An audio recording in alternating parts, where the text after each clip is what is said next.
I've been a professional developer for around 6 years, so I've kept up on machine learning and have some thoughts about whether it will replace developers after my research and experience. People are concerned that developers aren't being hired because of AI, but I think that has more to do with interest rates and Section 174 tax changes. Those make it harder to get money from investors and make it harder to justify hiring devs because the tax breaks that were given to development work before haven't been there recently, which significantly increased businesses' bottom lines immediately, making it harder to turn a profit. If it's true that we're returning to a growing inflation and interest rate cycle, as some suspect, I don't see it returning to the dev market we had before, but I think AI-assisted development and the harsh market will scare off the influx of developers, and the market will stabilize in a few years when Section 174 fully expires. Francois Chollet, creator of Keras, former employee at Google, and author on deep learning, says LLMs aren't doing System 2 reasoning, which is slow, deliberate thinking that's quote-unquote creative. He says the scaling laws we know of now only apply to memorization, and that reasoning will never emerge from further training LLMs. This is because neural networks essentially learn to interpolate results for a given input.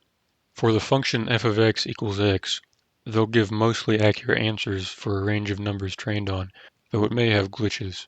But if only trained for 1 to 1000, an input of 10,000 will likely be far off from that value, while with enough training data, a model will essentially represent a discrete function.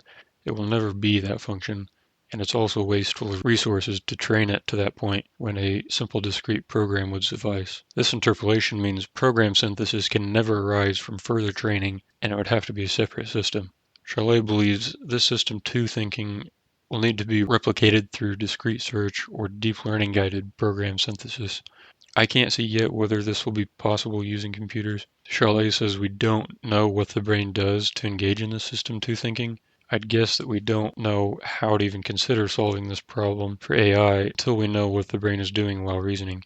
And I think this because we only understood the neural network in the first place by observing what brain neurons do already. Charlet also claims human brains interleave intuitive and discrete thinking, so some connection may need to be made between neural networks and discrete program generators before the discrete program generator can be applied to a broad set of problems.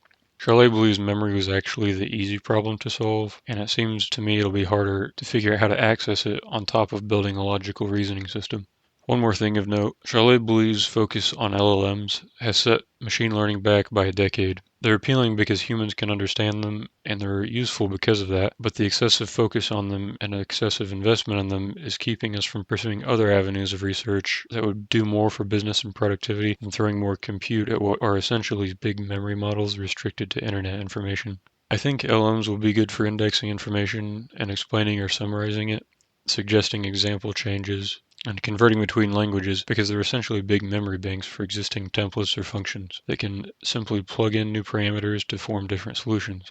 I don't see LMs taking over development though. If some kind of machine learning system gets to the point of having high reasoning capabilities, which they essentially have none of at the moment, then they'll probably help existing developers create faster, and that may change the developer landscape, but I don't think it'll replace them. With existing LMs, even what looks like reason still seems to be a form of recall at the moment. The only way to get current models to do work for us is to give them a test to compare their answer against and have them generate new answers based on recall until they give us a passing answer. This works for acceptance test-driven development, but that's not suitable for all kinds of development, such as games or real-time applications. Essentially, they end up being big template generators since they can't reason. That's part of the reason they do so well in generating existing high-performance algorithms that are repeated many times on the web. This is an improvement over project templates, but they still can't manage or make great changes to large projects.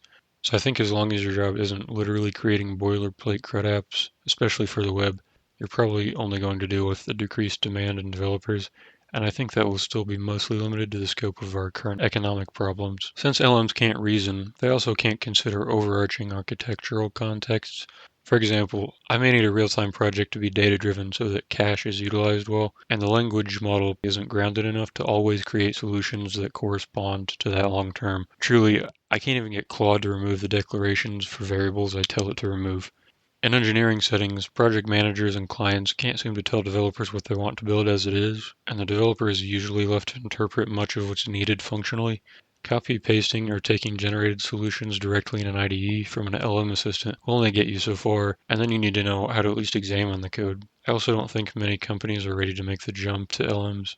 There are privacy and data theft concerns for some companies. Even if they'll benefit from LMs, they might not want to make their industry secrets available to an online model, and this probably also applies to individual developers at this point, not just companies, similar to how artists dislike their creations being used to train art generation models. There are also some concerns that on top of hallucinations misguiding developers, LMs may be influenced by sponsors of the model's creators into recommending certain solutions. For games, describing an issue might not make sense to the model. The model can't test the game entirely, and you'd have to at least point it to the code to change, if it's changing code at all for games. Not everything in a game is code. So you can't, for example, say, make me a multiplayer FPS. And multiplayer game requirements also bring me to hardware and resource provisioning. Even if an LM could develop code and consider the domain requirements, we still need people to proof it, set up or properly provision hardware to run it, set up complex deployment infrastructures, revert deployments that show bad A/B testing after interpreting the data, benchmark changes if they do even compile and run, quality control features that can't be automatically tested, and the list keeps going. Now, this question's been asked a lot, but if LMs are generating content based on web data, and this is fed back into the model because people are using it to generate content for the web, won't that cause reinforcement in the initially quote-unquote winning topics and solutions? Then it might be that the most common solutions rather than the best designed solutions become standard LM recommendations. Also, people will resist allowing their original creations to be released openly if the theft of their creations continues to be used for training. I think a bigger threat for developers is that they're likely to become dependent on LMs. We've already heard of people stalling when their online models are unavailable for any length of time, so a word of warning is to not become dependent on them. Just use them as a tool. If you haven't tried it yet, consider connecting 8 IDE to OLM and running DeepSeek R1. If you have a decently spec'd computer, it's free to test it out. I hope that's all encouraging news to aspiring developers, and I hope we all keep creating amazing things. See you next time.